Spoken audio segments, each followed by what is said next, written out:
पांचों अंगुलियां हैं, इनमें कौन सी प्यारी है कौन सी नहीं प्यारी? सब प्यारी है ना अपने लिए। तो किसी को भी कष्ट हो तो अपने हैं। तो भगवान ने कहा सब मम प्रिय, सब मम उपजाए। पहली बात तो ये समझो, भगवान को सब प्यारे हैं क्योंकि भगवान ने ही सबको प्रकट किया है। अब दो प्रकार की रहनी, एक प्रवृत्ति मार्ग की, एक निवृत्ति मार्ग की। अगर थोड़ा भी स्त्री पुरुष का परस्पर आकर्षण भाव है, काम का थोड़ा भी सुख सुविधाओं की चाह है, तो ब्याह करके गृहस्थी में रहकर धर्म पूर्वक भगवान का भजन करते हुए संसार से पार होने का रास्ता है। और जब ये है कि आजीवन में अपनी इंद्रियों को शासन में रखते हुए चाहे जितना कष्ट पड़े, कभी धर्म से भ्रष्ट नहीं होऊंगा, सतमार्ग का आचरण करूंगा, तो उसके लिए विरक्त मार्ग है। दो मार्ग बनाए गए, निवृत्ति और प्रवृत्ति परक। तो ये तो अपने हृदय की क्षमता देखनी चाहिए कि मेरे हृदय की क्षमता क्या है। और प्यारे के दोनों मार्ग हैं, गृहस्थी भी मार्ग भगवान का है और विरक्ति भी मार्ग है, और दोनों से भगवान की प्राप्ति होती है। दोनों को बराबर भगवान प्यार करते हैं, पर दोनों अपने अपने धर्म के अनुसार चले। गृहस्थी में भजन करना खिलवाड़ थोड़ी है। नाना प्रकार के प्रपंच के बीच में रहकर भगवान का स्मरण कर लेना, भोगों के बीच में रह के भोगों का राग ना होना, संसार के संबंधियों के बीच में रहकर किसी से अपनापन न होना छोटी मोटी बात है। तो ऐसे ही संसार से विरक्त होकर के, समस्त भोगों का त्यागी होकर के, मान कीर्ति का नाश करते हुए जो सच्चिदानंद भगवान में चित्त जोड़ता है, वो विरक्त भगवान को प्राप्त होता है।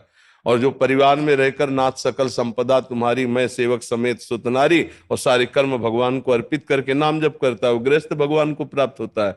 प्राप्त दोनों भगवान को होते, पर दोनों कोई सरल मार्ग नहीं है, दोनों कठिन मार्ग। भगवान की प्राप्ति का इसीलिए कठिन मार्ग है कि सबसे मोह हटाकर, देह भाव को त्याग कर भगवान के निरंतर भजन में लगना, ये दोनों का कार्य है। चाहे वो गृहस्थ हो चाहे वो विरक्त हो। ऐसा नहीं कि आपके परिवार के बीच में रहकर ममता राग और मोह में फंसकर नाना प्रकार के खूब भोगों को भोगो और भजन ना करो तो दुर्गति को प्राप्त होगे। वैसे हम बाबा जी बन गए, मनमानी आचरण करें तो दुर्गति को हम प्राप्त होंगे। तस्मात् शास्त्रम प्रमाणमते कार्याकार्यो व्यवस्थित।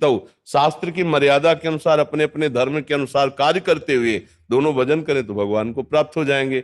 अब हमें विरक्ति बनना चाहिए, गृहस्थी है, दूसरे से नहीं पूछने की बात है, अपनी छाती की हिम्मत देखनी चाहिए कि मेरी हिम्मत क्या है। पूरे जीवन भर में जल करके निकल सकता हूं या फिसल सकता हूं। फिसल सकता हूं तो पहले ही गृहस्थी धर्म चला जाए, और अगर यह है कि मैं जल करके चाहे प्राण त्याग दूं, चाहे जितनी जलन हो काम क्रोध लोभ की, पर मैं कभी गलत आचरण नहीं करूंगा, तो फिर ये विरक्त मार्ग है। और स्त्री के शरीर के लिए विरक्त मार्ग में अब इस कलिकाल में भ्रमण करने की जरूरत नहीं है। अपने माता पिता के द्वारा दी हुई सुविधा को माना कि अगर आपका वैराग्य भाव दृढ़ है तो ब्याह मत करो। अपने माता पिता के समीप रहकर, परिवार के समीप रहकर किसी का आश्रय लेकर भजन करो। अब वो समय नहीं रह गया कि आप विरक्त भेष में होकर के भ्रमण करें। पुरुषों के लिए नहीं रह गया, फिर स्त्री शरीर के क्या। देखो घेर कर संतों को मार डाला था कि नहीं, वो क्या तुम मनुष्य नहीं दिखाई दे रहा, तुम्हें साधु नहीं दिखाई दे रहा, तो उनके पास कोई प्रमाण पाए, ऐसे घेर के मार। अरे भाई 100-200 आदमी 500 आदमी हो, कोई शेर तो है नहीं, बाबा जी है। ये तो चलो मतलब एक संशय है आपको, तो उसका आप उसकी जानकारी करो, कहाँ से आए हैं कौन है। ऐसे बस ऐसे किसी ने बोल दिया, घेर करके मार डाला। तो आजकल संतों के लिए भी थोड़ा नहीं ऐसा कि आप विरक्त होकर घूम सकते हैं। जैसे पहले अपने लोगों ने जीवन व्यतीत किया, वो समय नहीं है। मार डाले जाओगे, कोई कह देगा चोर है, कोई कह देगा बच्चा चोर है, मार डाले जाओगे। तो पुरुष शरीर के लिए अब तो मुश्किल है, फिर स्त्री शरीर को भ्रमण करे तो ऐसे कलयुग के कुचाल में फंसे हुए लोग राक्षसी स्वभाव के हो गए हैं कि वो ये नहीं देखेंगे कि साधु है कि महात्मा है, साध्वी है कि क्या है। मुझे लगता है भजन करने के लिए एक सुरक्षित व्यवस्था अब चाहिए। अब वो नहीं है कि पेड़ तले रह करके भजन कर ले। पेड़ तले रहोगे, सट्टेबाज तुमसे पूछेंगे आकर नंबर बताओ, नहीं बताओगे तो डंडा चलेगा, बता दिया तो डंडा चलेगा। क्योंकि अगर नहीं खुला तो पिटोगे, खुला तो 10 और आ जाएंगे, फिर मरोगे। ऐसे हुआ है, वो हमें जो भ्रमण करते सब पता होता है।